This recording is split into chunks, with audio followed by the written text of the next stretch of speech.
हरे कृष्णा दोस्तों। आज के इस वीडियो में हम बात करेंगे राहु और केतु के गोचर की जो होने जा रहा है सितंबर 2020 में और उसके क्या इफेक्ट होंगे एक्वेरियस असेंडेंट के लिए, कुंभ लग्न के लिए। तो बेसिकली राहु देव और केतु देव का जो ये गोचर है ये आपके 4th house and 10th house में होने जा रहा है और इसके परिणाम स्वरूप आपके जीवन में क्या परिवर्तन आ सकता है उसके बारे में आज हम विस्तृत से जानने वाले हैं। तो बात करते हैं, शुरुआत करते हैं राहु देवता से। तो देखिए राहु देव जो है वो आपके 4th हाउस में आएंगे, वृषभ राशि में आएंगे और 4th हाउस में वृषभ राशि में राहुदेव उच्च के माने जाते हैं। वृषभ राशि में जैसे 3 नक्षत्र हैं, मृगशिरा, रोहिणी और कृतिका। इन तीनों नक्षत्र में राहुदेव के जो फल है वो डिफरेंट होंगे क्योंकि इन तीनों नक्षत्र के स्वभाव अलग है, तीनों नक्षत्र के डायटीज अलग है और तीनों नक्षत्र के डायटीज के साथ में राहुदेव के देवता की जो मित्रता है वो भी डिफरेंट है। किसी के साथ मित्रता है, किसी के साथ शत्रुता है, तो उनके अकॉर्डिंग उनके फल जो है वो वेरी होते हैं। ये राहु का जो गोचर है ये आपको एक समान फल देने वाला नहीं रहेगा, इसमें काफी फ्लक्चुएशन रहेगा और वो किस तरीके से रहेगा, कौन से पीरियड में क्या हो सकता है, इसके बारे में हम स्टार्ट करते हैं मृगशिरा नक्षत्र से। तो मृगशिरा नक्षत्र जो है ये मंगल देवता का है और मंगल देवता आपके कुंडली में 3rd house and 10th house के लॉर्ड बनते हैं। तो मंगल देवता के नक्षत्र में जब ये राहु देवता का गोचर होगा तब आपका जो ट्रैवल है वो होने के चांसेस है due to changing your location. आपके जो लोकेशन है, जो लिविंग प्लेस है, उसमें कोई चेंजेस हो सकता है जिसकी वजह से आपको ट्रैवल करना पड़ सकता है। तो ये एक पॉसिबिलिटी यहाँ पे बन जाती है। देन सेकेंडली आपका जो जॉब है उसमें आपको ट्रांसफर मिलने के चांसेस भी यहाँ पे बनते हैं। अगर आपका 5th हाउस अफ्लिक्टेड है या फिर 5th हाउस में बहुत ज़्यादा मैलेफिक इन्फ्लुएंस है तो डेफिनेटली आपके जॉब में चेंज हो सकता है और एट द सेम टाइम आपके जॉब की वजह से आपका लोकेशन भी चेंज हो सकता है। तो ये दोनों पॉसिबिलिटीज यहाँ पे बनती है depending on your personal chart. उसके बाद में तीसरा यहाँ पे जो पॉसिबिलिटी बनती है कि जिन लोगों का शुक्र उच्च का है या फिर जिन लोगों का एज अभी 28 एंड 40 चल रहा है तो उनका 4th हाउस प्रोमिनेंट लेवल पे एक्टिवेट हो जाएगा भृगु चक्र पद्धति के अनुसार और उससे आप लोगों का कुछ नया प्रॉपर्टी खरीदने का यहाँ पे स्ट्रॉन्ग योग बनता है। तो ये जो है ये आपके लिए काफ़ी पॉजिटिव ड्यूरेशन है, इसका लाभ उठाइए जिन लोगों का पर्टिकुलर एज 28 एंड 40 है उनके लिए। इसके बाद में बात करते हैं रोहिणी नक्षत्र की। तो रोहिणी नक्षत्र जो है चंद्र देवता का है और इस ड्यूरेशन में आपका 4th house and 6th house दोनों एक्टिवेट होंगे।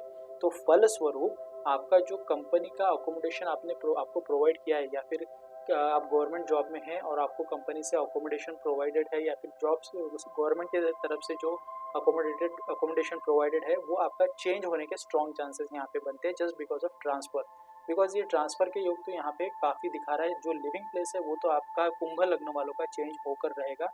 अब ये नए घर में जाएंगे, पुराने घर में जाएंगे, कैसे घर में जाएंगे या फिर किस तरीके से होगा एग्जैक्टली, इसके लिए हमें आपका इंडिविजुअल चार्ट का एनालिसिस करना ज़रूरी है।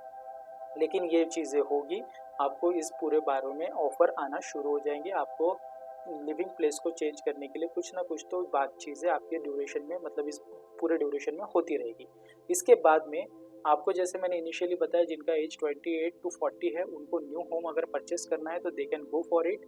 ध्यान रखिए कि अगर आपका 6th हाउस अफ्लिक्टेड है, प्रॉब्लम में है या फिर 12th हाउस प्रॉब्लम में है जहाँ पे बहुत ज़्यादा कुछ नीचता वाले प्लैनेट है, कोई 2 प्लैनेट जैसे कि 4th हाउस में आपका मंगल डेबिलेटेड है या फिर 10th हाउस में आपका जुपिटर डेबिलेटेड है जन्म लग्न पत्री में, तो आप लोन लेने से बचें इस पर्टिकुलर पीरियड के दरम्यान जिसमें आप होम लेने वाले हैं।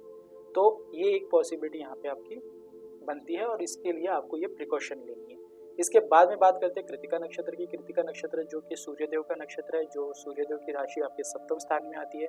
व्यापार और दाम्पत्य इन दोनों के लिए सूर्यदेव आपके पत्रिका में रिस्पॉन्सिबल है। तो जब राहुदेव का गोचर इस नक्षत्र से होगा, कृतिका नक्षत्र से होगा, तो ऑब्वियसली आपका जो 4th हाउस है एंड 10th हाउस है इन दोनों को एनर्जी मिलेगी।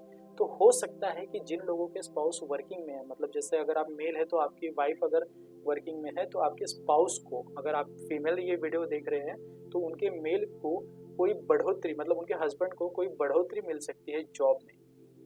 तो ये एक तरीके से यहाँ पे पॉसिबिलिटी बन जाती है।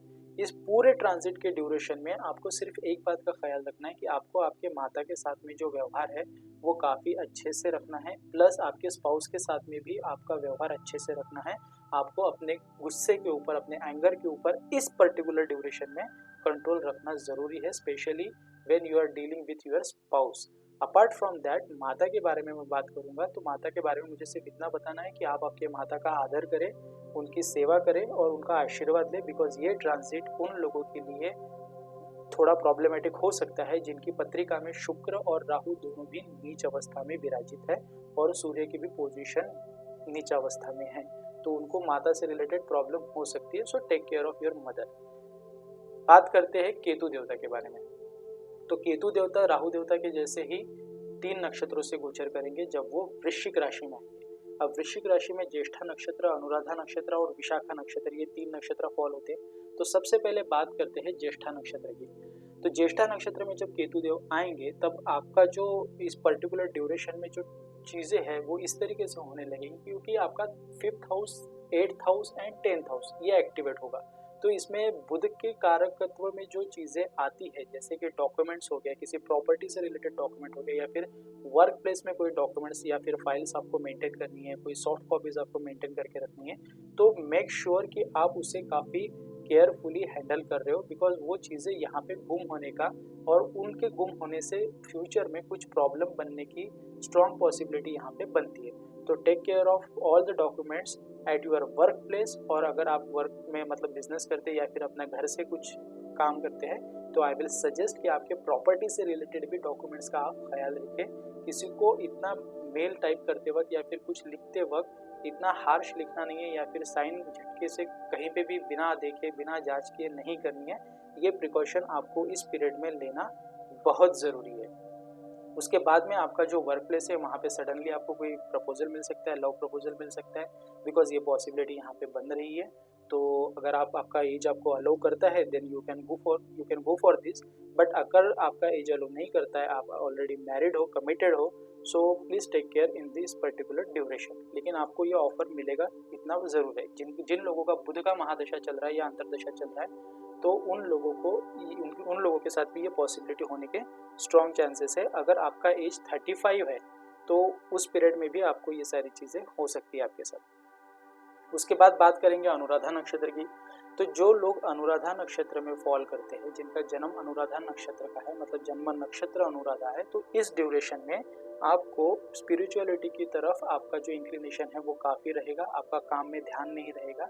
ये इतना अगर एक थोड़ा सा पॉइंट साइड में रखें, तो अपार्ट फ्रॉम दैट आपकी जो फॉरेन क्लाइंट्स के साथ में मीटिंग है, तो वो मीटिंग्स वगैरह आपको काफ़ी सक्सेसफुल रहेगी। अगर आपने प्रीवियस में मतलब पास्ट में कुछ काम ऐसे किए हैं जो फॉरेन के लोगों के साथ में मिल के किए हैं, ओवरसीज़ के लोगों के साथ में या फिर डिफरेंट कल्चर वाले लोगों के साथ में मिलकर किए हैं, तो उसमें आपको ज़रूर सक्सेस मिलेगी। अपार्ट फ्रॉम दैट आपको उनसे कोई नया जॉब मिल सकता है, नई कोई प्रोजेक्ट मिल सकती है, just because of your past good karmas. तो ये आपको यहाँ पे बेनिफिट मिलने जा रहा है जब केतु देव का नक्षत्र 10th हाउस में होगा आपके, और शनि देव के अनुराधा नक्षत्र में होगा तब। इसके बाद बात करते हैं विशाखा नक्षत्र की। तो विशाखा नक्षत्र में जब केतु देव आएंगे तब यहाँ पे जो पॉसिबिलिटी है, ये एक पॉसिबिलिटी यहाँ पे ऐसी हो सकती है कि आपको सडन फिनेंशियल गेन मिल सकता है from your Elder and from your family. तो जो भी फैमिली पीपल है, जो भी फैमिली के लोग हैं आपके, उनसे आपको सडन गेन मिल सकता है, फिनेंशियल गेन होगा, that will be. Apart from that financial gain, जो बड़े बुजुर्ग लोग हैं उनका आपको मोरल सपोर्ट भी इस पर्टिकुलर ड्यूरेशन में मिलेगा। तो ये पूरा जो गोचर है राहु केतु का, ये कुंभ लग्न के लिए काफ़ी पॉजिटिव गोचर है। सिर्फ राहु के गोचर के दौरान आपको माता के स्वास्थ्य का ध्यान रखना है, और केतु के जो इफेक्ट्स है उसके अकॉर्डिंग आपको कोई भी डॉक्यूमेंट्स पे एकदम से साइन नहीं करना है। थोड़ा सा डॉक्यूमेंट्स में आपको केयर लेने की स्ट्रॉन्ग ज़रूरत है। इन 2 चीज़ों का अगर आप ख्याल रखते हैं तो आने वाला 1.5 साल आपके लिए काफ़ी अच्छा रहा होगा, क्योंकि लास्ट 1.5 ईयर में आपका कोई नया रिलेशन बना होगा, क्योंकि राहु देव आपके 5th हाउस में है, कोई बना होगा, कोई टूटा होगा, कोई सडन फॉल, लव फॉल हुआ होगा, किसी को सडनली कोई गेन हुआ होगा, गैम्बलिंग में पैसा अटका होगा या फिर फंसा होगा, ये सारी चीज़ें हुई हैं। लेकिन इस ड्यूरेशन में आपका जो गोचर है ये आपको काफ़ी पॉजिटिव जा रहा है as compare to last 1.5 years. तो ये था कुंभ लग्न के लिए। अगर वीडियो आपको पसंद आती है तो वीडियो को लाइक करना और चैनल को सब्सक्राइब करना ना भूलें। मिलते हैं आपसे अगले वीडियो में, तब तक के लिए हरे कृष्णा।